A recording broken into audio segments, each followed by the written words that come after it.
The silent resistance. No one remembers exactly when Earth stopped broadcasting to the stars. One day, we were sending desperate pleas for mercy across every frequency. The next, total silence. The Vexari Dominion considered it a sign of our surrender, our final acknowledgement of their absolute authority. They were wrong. Our silence wasn't surrender, it was strategy. The invasion had come without warning. The Vexari warships appeared in our skies on what had been an ordinary Tuesday in July. Their gravity weapons turned skyscrapers to dust. Their energy cannons boiled our oceans. Their automated harvesters stripped our lands bare. Humanity, for all its technological achievements, might as well have been wielding sticks against a solar flare. Within weeks, the major cities fell. Within months, organized resistance collapsed. The Vexari established their administrative centers atop the ruins of our greatest cities and began the systematic extraction of Earth's resources.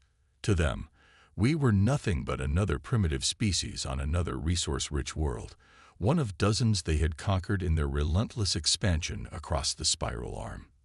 The Dominion wasn't interested in extermination, merely control. They needed our labor, our minerals, our water. They needed compliance, not corpses, and so they left just enough of humanity intact to serve their needs, thinking us thoroughly broken. They didn't understand humans very well. In the deep caverns beneath the Appalachian Mountains, Commander Sarah Chen watched the holographic display with narrowed eyes. A network of tunnels and chambers stretched for miles in every direction, home to over 40,000 survivors. Similar facilities existed across the globe, buried beneath mountains, hidden in abandoned mine systems, concealed in the concrete bowels of collapsed metropolises. "Status report," she said, her voice steady despite the tension evident in her shoulders.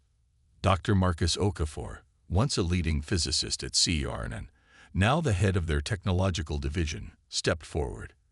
His hair had gone completely gray in the 3 years since the invasion, but his eyes remained sharp, determined. "Prototype 7 is operational," he said, unable to keep the pride from his voice. "All systems nominal. Weapons, propulsion, shields, everything works in simulation. We're ready for a real-world test." Chen nodded slowly, processing the implications. "And the stealth systems? Better than we hoped. The quantum disruption field makes the ship virtually invisible to Vexari sensors. They'd need to physically collide with it to know it's there." A hologram shifted, showing a sleek vessel unlike anything humanity had built before the invasion. It wasn't pretty. Its hull was a patchwork of materials, some salvaged from Vexari wrecks, others manufactured in secret facilities around the world. But it was deadly, incorporating both reverse-engineered alien technology and uniquely human innovations the Vexari had never seen. They called it the Defiance, the first of Earth's dreadnoughts. "Communications?" Chen asked.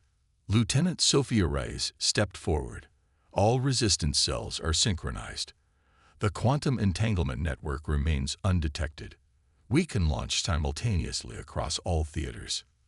Chen walked slowly around the hologram, studying the weapon systems, the engine configuration, the defensive capabilities.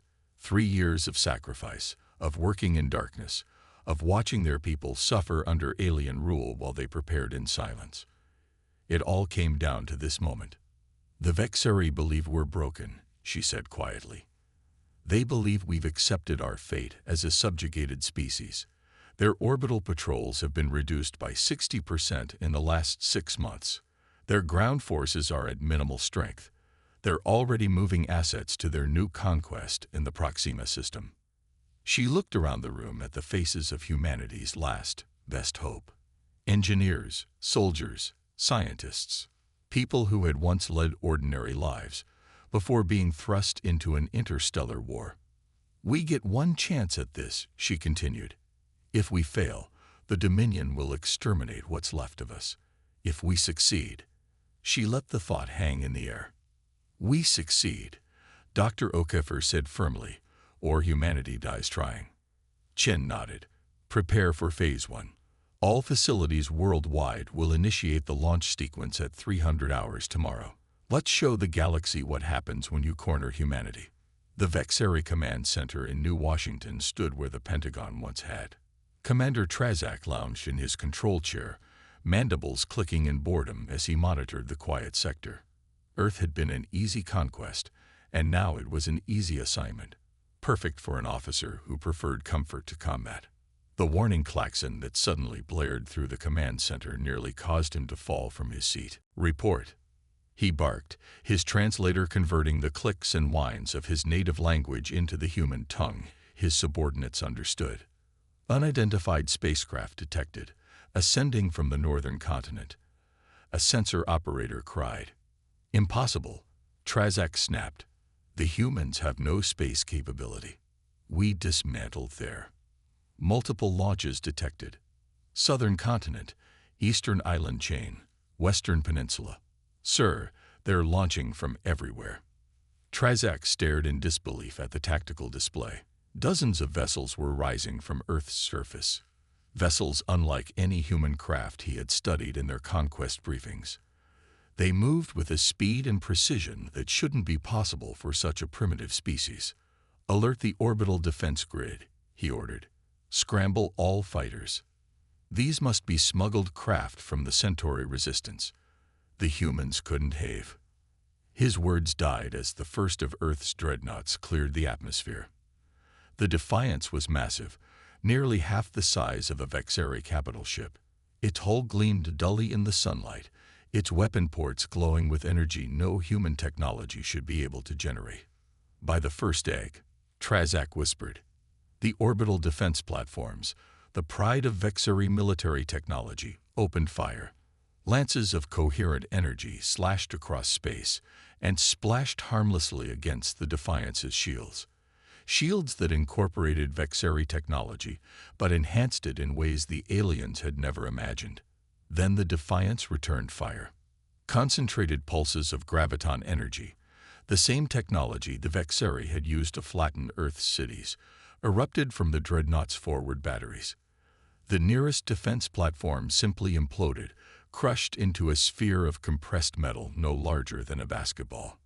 Across Earth orbit, similar scenes played out as more human vessels joined the fight. They were outnumbered and technically outgunned, but they had the element of complete surprise. The Vexari orbital forces, complacent after years of unchallenged dominance, were caught entirely unprepared. In the Defiance's command center, Commander Chen watched the battle unfold with grim satisfaction. The Resistance had practiced this moment in simulation thousands of times. Every human ship captain knew their objective, knew exactly where to strike to cause maximum damage with minimal risk. "Target the communications array," she ordered. "We can't let them call for reinforcements." The Defiance's weapons officer, a former Navy lieutenant named Jackson, nodded grimly. "Targeting main communications hub. Firing solution locked." The Dreadnought's main cannon, a massive spinal-mounted accelerator that ran nearly the entire length of the ship, powered up with a deep, resonant hum. The energy buildup made the deck plates vibrate beneath their feet. Fire. A lance of pure destruction erupted from the Defiance, crossing the distance to the Vexeri communications hub in milliseconds. The alien structure, a delicate array of crystalline transmitters and quantum receivers, didn't just break, it vaporized. "Direct hit," Jackson reported, unable to keep a note of savage satisfaction from his voice. Their off-world communications are blind and deaf. Earth was isolated from the Vexari Dominion. But this time, it was by human choice. The Dominion wouldn't know their prized conquest was in revolt until it was already lost. "All ships, commence Phase 2, Chen ordered through the quantum entanglement network. "Ground teams, you have green light." Across the planet, hidden resistance cells emerged from their hiding places. Armed with weapons built from stolen Vexeri technology, they struck at alien administrative centers, resource collection facilities, and military installations. The Vexeri ground forces reduced to skeleton crews as the Dominion had shifted its focus to newer conquests, found themselves suddenly fighting for survival on dozens of fronts. In orbit, the space battle intensified. More Vexeri ships rose from their groundside bases, finally organizing a coherent defense. Energy weapons crisscrossed the void, painting the black of space with brilliant colors. The initial surprise had given humanity an edge, but the Vexeri still possessed overwhelming technological superiority. Icarus Squadron taking heavy fire, came a desperate transmission from one of the smaller human vessels. Can't maintain. The transmission cut off as the ship disappeared in a ball of expanding plasma. They're adapting to our shield frequencies, Dr. Okafor reported from his station on the Defiance's bridge. That's faster than we anticipated. Chen nodded grimly. They had expected losses, had prepared for them. But each destroyed ship represented hundreds of irreplaceable lives. Every man and woman aboard these vessels had volunteered knowing the odds, knowing that this uprising might well end in humanity's final extinction. But they had chosen to fight anyway, because living under Vexori rule wasn't really living at all. Execute Maneuver Hydra, she ordered. Across the battlefield, the human fleet broke into seemingly random patterns, but there was method in the chaos. The smaller craft, more nimble than anything the Vexeri had ever encountered, darted between the alien vessels, drawing their fire and attention. Meanwhile, the heavier ships like Defiance moved into precise firing positions. All primary targets acquired, Jackson reported. Fleet-wide firing solution confirmed. Chen took a deep breath. This was the moment 3 years of planning had built toward. All ships, fire at will. The human dreadnoughts fired as one, their main cannons unleashing devastation across the Vexeri fleet. Ships that had conquered a dozen worlds found themselves crippled in seconds, their hulls breached, their systems failing. The smaller human vessels swarmed the damaged alien craft, deploying boarding parties equipped with specialized breaching tools. Ground teams report 80% of targets secured, Lieutenant Rice announced. Resistance cells worldwide report minimal casualties. And the Vexari response. Disorganized. Without central command, their forces are falling back to defensive positions around their main extraction facilities. Chen allowed herself a small smile. Phase 1 and 2 had exceeded expectations. Now came the hard part. Holding what they had taken before the Vexari Dominion, realized one of their subjugated worlds had slipped from their grasp. Begin Phase 3, she ordered. Let's make sure the Dominion gets the message loud and clear. The Defiance turned its weapons toward the massive Vexeri administrative center that dominated what had once been Beijing. The structure, a towering monolith of alien metal and crystalline components, had been built as a symbol of Vexeri permanence on Earth. Now it would become a symbol of something else entirely. Target locked, Jackson confirmed. Fire.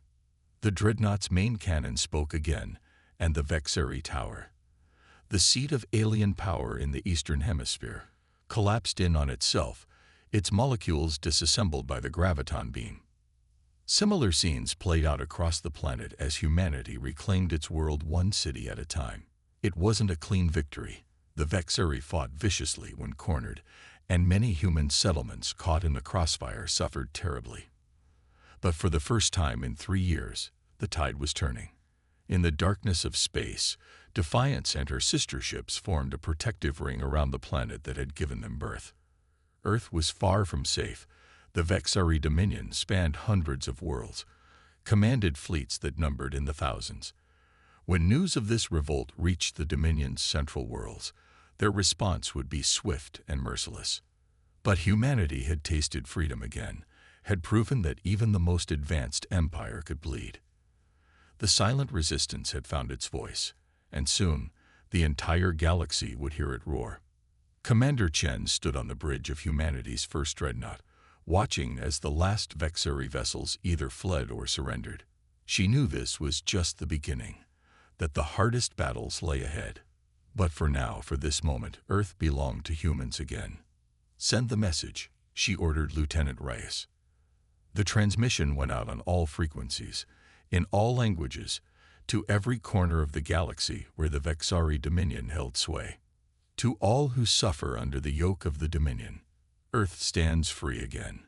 Humanity has risen, and we are coming for you next. The silence was broken. The war had begun. Breaking the chains, the news of Earth's rebellion spread through the Vexari Dominion like wildfire. At first, the Imperial Council dismissed the reports as exaggerations. Surely a primitive species like humans couldn't have developed technology capable of challenging Vexari supremacy. When the facts could no longer be denied, they classified the uprising as a minor insurrection, a local problem that would be swiftly resolved. 6 weeks later, Grand Admiral Kirvosh stood before the council, his crest flattened in humiliation as he delivered his report. The human resistance has not only maintained control of their homeworld, he said, his translator struggling to convey the complex emotions in his native speech, but they have begun raids against our outposts in neighboring systems. 3 mining colonies have been liberated. 2 supply convoys have been destroyed. 1 research station has gone completely dark. Supreme Overlord Zex Terrell clicked his mandibles in irritation. How is this possible? These are animals who were barely capable of reaching their own moon when we discovered them. Kirvosh activated a holographic display in the center of the council chamber. The image showed a human dreadnought engaging a Vexari cruiser. The human vessel moved with impossible agility for its size, its weapons leaving scars across the cruiser's armored hull. They have adapted our technology, the Grand Admiral explained. But more concerning, they have improved upon it in ways our engineers are still struggling to comprehend. Their shield modulation techniques are particularly troubling. They cycle frequencies faster than our targeting systems can compensate. And their numbers? Asked Counselor Nithbile, her tone skeptical. Growing, Kirvosh admitted. We estimate they now have at least 30 capital ships, with more being constructed in hidden facilities across their system. And worse, they are sharing their technology and tactics with other subjugated species. The council chamber erupted in alarmed clicks and whistles. The Vexari Dominion ruled over 24 sentient species, each conquered through superior technology and overwhelming force. If the humans were providing a template for successful rebellion, Supreme Overlord Zex Terrell raised a claw, silencing the chamber. This insurrection will be crushed with such totality that no species will dare contemplate resistance for 1,000 cycles. Dispatch the 7th Fleet. I want Earth reduced to a barren rock. Kirvosh bowed his head. It shall be done, Supreme One. Commander Sarah Chen had expected the Vexari counterattack. What she hadn't expected was how quickly humanity's former captors would adapt their tactics. The battle for the Jupiter mining stations had been raging for 3 days. Human dreadnoughts and their smaller escorts fought desperately against a Vexari force nearly 3 times their size. The alien vessels had abandoned their standard formation protocols, instead adopting a more fluid, unpredictable approach that mimicked human tactics. They're learning, Chen muttered, watching the tactical display from the Defiance's bridge. Faster than we anticipated. Dr. Okafor nodded grimly. The Vexari didn't build their empire by being stupid. They've ruled for 10,000 years because they adapt. A proximity alarm blared as a Vexari battlecruiser materialized less than 1,000 kilometers from the Defiance's position. Its main cannons were already charging, targeting solutions locked. Evasive maneuvers, Chen ordered, but she knew they couldn't outrun the incoming fire at this range. The bridge crew braced for impact as the Vexari weapons discharged, but the devastating blast never came. Instead, the battlecruiser suddenly listed to port, secondary explosions rippling along its hull. What happened? Chen demanded. New contact. Lieutenant Rise reported, surprise evident in her voice. It's not one of ours. The tactical display updated, showing a vessel of unfamiliar configuration. It was smaller than a dreadnought, but moved with incredible speed, its weapon systems unleashing a barrage that continued to tear through the Vexari battlecruiser's defenses. They're hailing us, Rice said. Chen nodded. On screen. The view screen flickered to life, revealing a face that was decidedly non-human. The alien had smooth, silvery skin with no visible hair, large compound eyes that shimmered with an iridescent sheen, and a narrow mouth that curved upward at the corners. "Greetings, warriors of Earth," the alien said in perfect English. "I am Captain Solanus of the Free Arcturian Force. We heard your call. We have come to fight alongside you." Chen stared in amazement. The Arcturians were one of the first species the Vexari had conquered, nearly 1,000 years ago, according to historical records recovered from captured Dominion databases. They had been thought completely assimilated into Vexari society, their culture and independence erased. "Your assistance is appreciated, Captain," Chen replied carefully. "But I wasn't aware the Arcturians maintained a military presence." Solanus made a sound that might have been laughter. "We have hidden in the shadows for centuries, building our strength in secret. When we intercepted your broadcast, when we saw how you had bloodied the Dominion's nose, we knew the time had finally come." More vessels appeared on the tactical display, each bearing the same unfamiliar configuration as Solanus' ship. "The Arcturian fleet is at your disposal, Commander," Solanus continued. "And we are not alone. The Dominion has many enemies who have waited a very long time for this opportunity." As if to punctuate this statement, a new group of vessels emerged from behind Jupiter's moon Ganymede. These were massive, blocky ships that moved with ponderous grace, their hulls covered in what appeared to be crystalline growth. "The Exhale Cath Remnant," Solanus explained. "Once the greatest scientists in the Orion Arm before the Vexari stole their world." And behind them, yet another fleet appeared, these ships organic in appearance, like massive sea creatures swimming through the void. "The Morrigan Collective," Solanus continued. "Telepaths who have resisted Vexari dominance through mental disciplines the conquerors could never understand." Chen felt a surge of hope unlike anything she had experienced since the invasion of Earth. Humanity was not alone in its struggle. The Vexari Dominion, for all its power, had created a galaxy full of enemies who had been waiting for someone, anyone, to prove the Empire wasn't invincible. "Captain Solanus," she said, "I believe we have a lot to discuss. But first, let's finish this battle." The Allied fleets moved as one, converging on the Vexari forces from multiple vectors. Each species brought unique technologies and tactics to the fight. The Arcturians deployed sensor jamming fields that left Vexari targeting systems blind.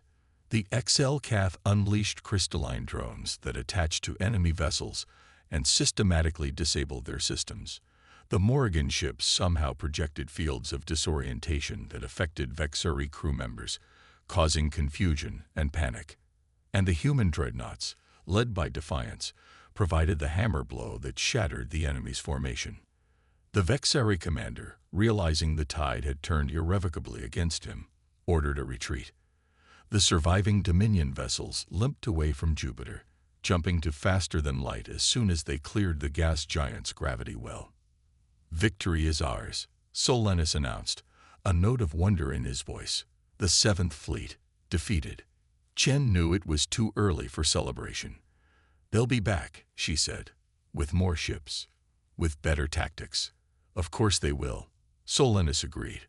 "The Vexari never accept defeat.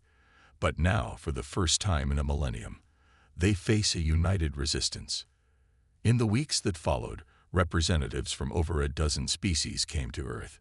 Each had their own story of Vexari oppression, their own reasons for joining what was quickly becoming a galactic rebellion. Some, like the Arcturians, had maintained secret resistance movements for centuries. Others had only recently broken free, inspired by humanity's example. Commander Chen found herself transformed from a military leader into a diplomat, coordinating between species who often had little in common beyond their hatred of the Vexari Dominion. It was exhausting, frustrating work, but also inspiring. Each alien delegation brought new technologies, new strategies, new hope. Dr. Okafor thrived in this environment, working with scientists from across the galaxy to integrate their various technologies into more effective weapons and defenses. The Arcturians contributed their expertise in sensor technology. The XL Cath shared their crystalline computing systems.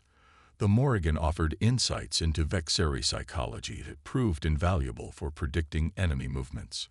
But perhaps the most significant development came from an unexpected quarter. The Volari, a species of gas giant dwellers who had been used by the Vexari as navigators, brought knowledge of a network of spatial anomalies, natural wormholes that connected distant parts of the galaxy. This network, unknown to the Dominion, would allow the Allied fleets to strike deep into Vexari territory without warning. "We can hit them where they're most vulnerable," Lieutenant Commander Jackson, now captain of the Dreadnought Retribution, argued during a strategy session. "Their core worlds are virtually undefended. They've never needed to protect them before. A direct assault on the Vexari homeworld would be suicide," countered Captain Solanas. "Their automated defense systems alone would annihilate our combined fleets." "I'm not suggesting we attack their homeworld," Jackson clarified.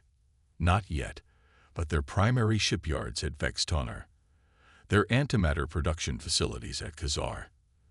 Those are legitimate military targets that they can't afford to lose." The debate continued, with representatives from each species offering their perspective. Some advocated for caution, for building their strength before confronting the Dominion directly. Others pushed for immediate action, fearing the Vexari would soon bring overwhelming force to bear. Through it all, Commander Chen listened, weighing options, considering consequences. The responsibility she carried was immense, not just for humanity's future, but potentially for the freedom of an entire quadrant of the galaxy. When all arguments had been presented, all perspectives considered, she made her decision. "We will strike at Vextonar," she announced. "Not with our entire fleet, but with a specialized task force. Small enough to move undetected through the spatial anomalies, large enough to cripple their shipbuilding capacity." She activated the holographic display, showing a detailed schematic of the Vexari shipyards. "This will be a precision operation.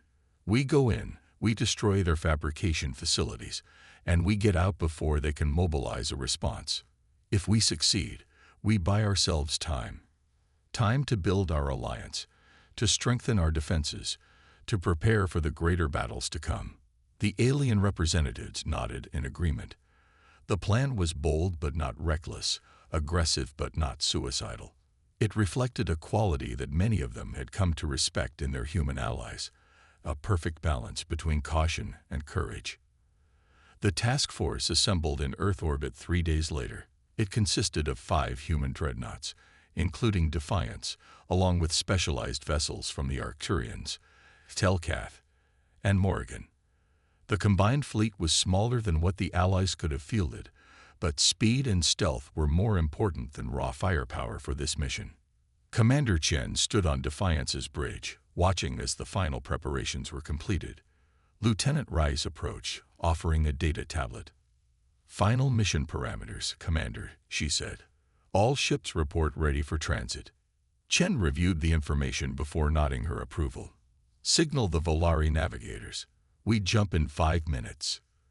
The Volari, floating in their specialized chambers filled with high-pressure gas, acknowledged the order. The massive creatures, resembling something between jellyfish and manta rays, communicated through patterns of bioluminescence that the ship's computers translated into standard language. "Spatial anomaly coordinates locked," came the translated response. "Pathway stable. Chronometric variance within acceptable parameters." Chen took her command chair as the countdown began. This would be humanity's first journey beyond their own star system using the wormhole network, a technological leap that would have been unimaginable just a few years earlier. "All hands, secure for transit," she ordered. "Wormhole jump in 3, 2, 1. Space itself seemed to fold around the fleet, the stars stretching into lines before disappearing completely. For a moment that felt both instantaneous and eternal, the ships existed in a realm between spaces, a quantum interstitial where the normal laws of physics held no sway. Then reality reasserted itself, and the fleet emerged in a system dominated by a blue-white star.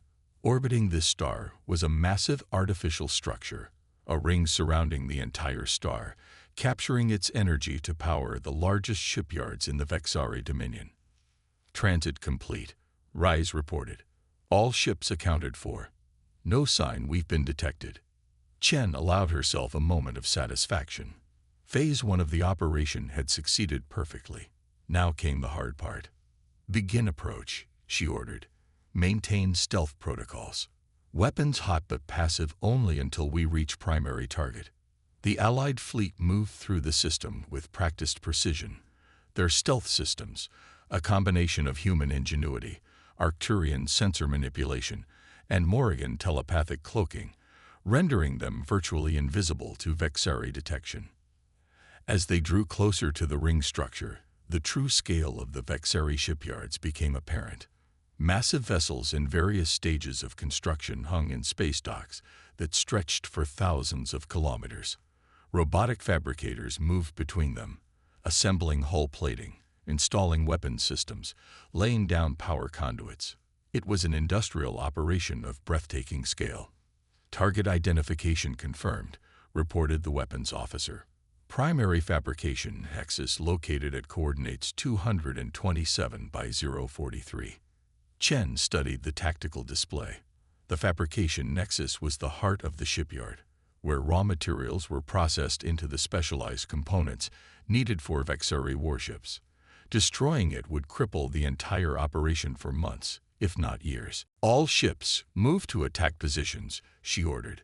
Remember the plan. Hit hard, hit fast, then get out. We don't engage their defense fleet unless absolutely necessary. The Allied vessels split into their assigned groups, each targeting a specific section of the fabrication nexus. They moved with silent efficiency, closing to optimal firing range before the Vexari had any indication they were under attack. In position, Chen confirmed. All ships, weapons free. The human dreadnoughts fired first, their main cannons unleashing devastating graviton beams that tore through the unshielded fabrication facilities. The Arcturian vessels followed with precision strikes against power regulation systems, causing cascading overloads. The XL-CAF deployed their crystalline drones, which attached to critical structural components, and began systematic disassembly. Alarms blared across the Vexari shipyards as the attack registered. Defense platforms powered up. Patrol craft scrambled from their docking bays, and the few completed warships in the area began moving to intercept.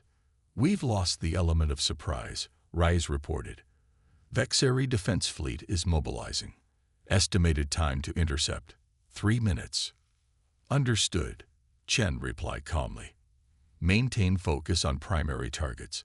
We have a job to finish. The Allied fleet continued its methodical destruction of the fabrication nexus, even as Vexari defenders closed in from all sides. Emergency force fields activated around damaged sections of the shipyard, trying to contain the spreading chaos, but it was too late. Structural integrity failures cascaded through the massive ring, sending chunks of it spinning off into space. Primary target destroyed. The weapons officer confirmed. Secondary targets at 70% completion. Chen checked the tactical display. The Vexari response was growing stronger by the second, with more warships moving to engage. That's enough, she decided. All ships disengage and proceed to extraction coordinates. Mission accomplished. The Allied fleet broke off their attack, turning away from the devastated shipyards and accelerating toward their predetermined extraction point. Behind them, the fabrication nexus continued to break apart, secondary explosions racing along its structure as power systems failed catastrophically. Vexari pursuit vessels gave chase, but they were too few and too scattered to mount an effective interception.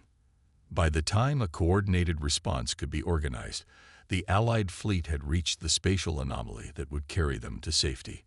All ships, prepare for transit, Chen ordered. Volari navigators, activate the wormhole. Once again, space folded around them, and the fleet disappeared from the Vex Tonar system. When they emerged near Saturn's rings, a cheer went up from Defiance's bridge crew. The mission had been a complete success. The Vexari Dominion's primary shipbuilding facility lay in ruins, its production capacity reduced by at least 60% according to preliminary estimates. It would take them months, perhaps years, to rebuild, valuable time for the growing alliance to strengthen its position. But as Commander Chen studied the damage reports from the task force, minimal casualties, no ships lost, she couldn't shake a sense of unease. The victory had been too easy. The Vexari defenses had been too light, their response too disorganized. It wasn't until they returned to Earth that she understood why. Lieutenant Reyes rushed onto the bridge, her face pale. "Commander," she said, her voice tight with tension, "we've intercepted Vexari communications. While we were hitting their shipyards, they were assembling their armada. The entire star-crushing fleet is moving toward Earth." Chen's blood ran cold. The Star Crushers were the stuff of nightmares, planet-killing vessels that the Vexari used only in cases of extreme rebellion. They hadn't deployed them in over a century. "How long?" she asked quietly. 3 days, Reyes replied. "Maybe 4. Chen nodded slowly, her mind already racing through options, strategies, possibilities. They had struck a blow against the Dominion. But in doing so, they had provoked a response that could end not just humanity, but all the allied species who had joined their cause. "Alert our allies," she ordered. "All ships to defensive positions. And get me Dr. Okafor. If we're going to survive this, we need something the Vexari have never seen before."